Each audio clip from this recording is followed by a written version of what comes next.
Once upon a time, in a lush green forest, there lived a very intelligent rabbit named Rob. Rob was a slim and smart rabbit. He had a big dream to learn math. But in a world where rabbits were known for their hopping skills and carrot-munching abilities, Rob's desire to dive into the world of numbers was quite unusual. Rob had 5 wonderful friends who lived in the same forest. There was Leo, a fast hare with a lot of personality. Ben, a multicolored bird with a hard-working and fun personality. Zoe was a beautiful and smiling sheep. Sia, an optimistic and positive squirrel. And lastly, there was Leah, a reflective and planner goat. One sunny day, Rob decided to share his dream with his friends.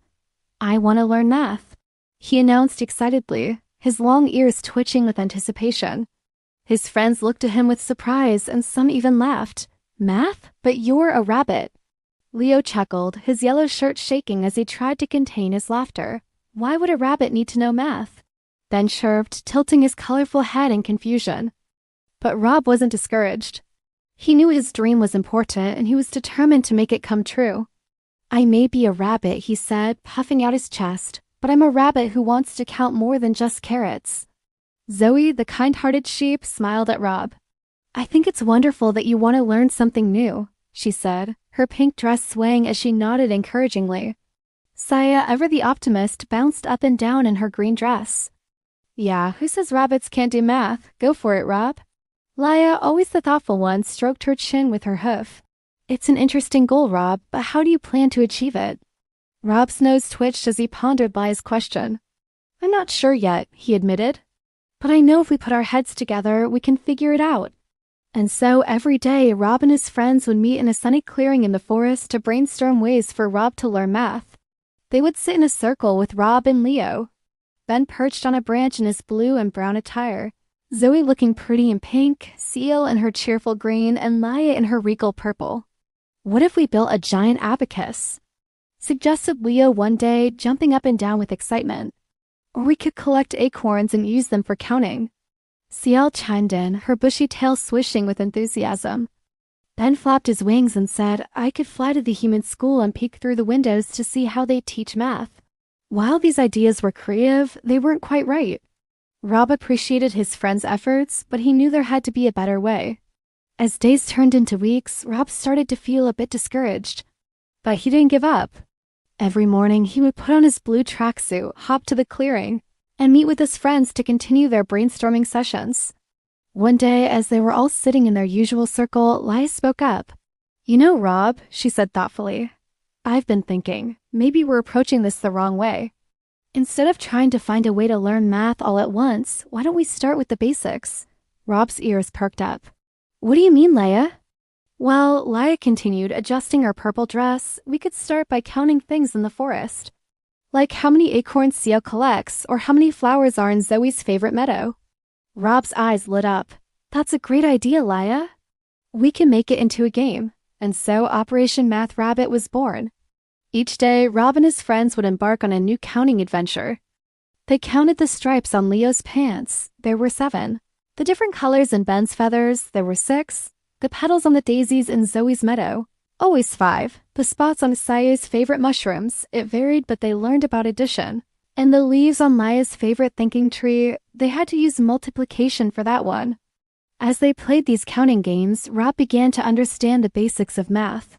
He learned about addition when they combined their acorn collections, subtraction when they counted how many berries were left after their picnics, multiplication when they calculated how many carrots Rob's family would need for a week, and division when they shared Zoe's freshly baked cookies equally among themselves.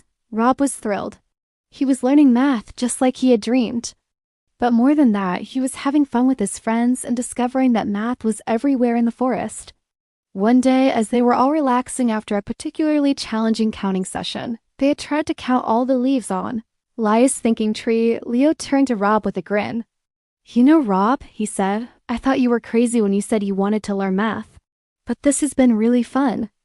Ben nodded in agreement, his blue shirt ruffling in the breeze. "Yeah, who knew math could be so interesting? I've learned so much about patterns in nature." Zoe smiled, her pink dress glowing in the sunlight. "And it's brought us all closer together. We've had so many adventures." Ciel bounced up and down, her green dress a blur of motion. Plus, now we can count all my acorns super fast. Lion nodded sagely, her purple dress swaying gently. And we've all learned the value of perseverance and thinking outside the box. Rob looked around at his friends, feeling a warmth in his heart that had nothing to do with his blue tracksuit. Thank you all, he said, his voice full of emotion. I couldn't have done this without you. You didn't just help me learn math, you showed me that with good friends and determination, any dream is possible.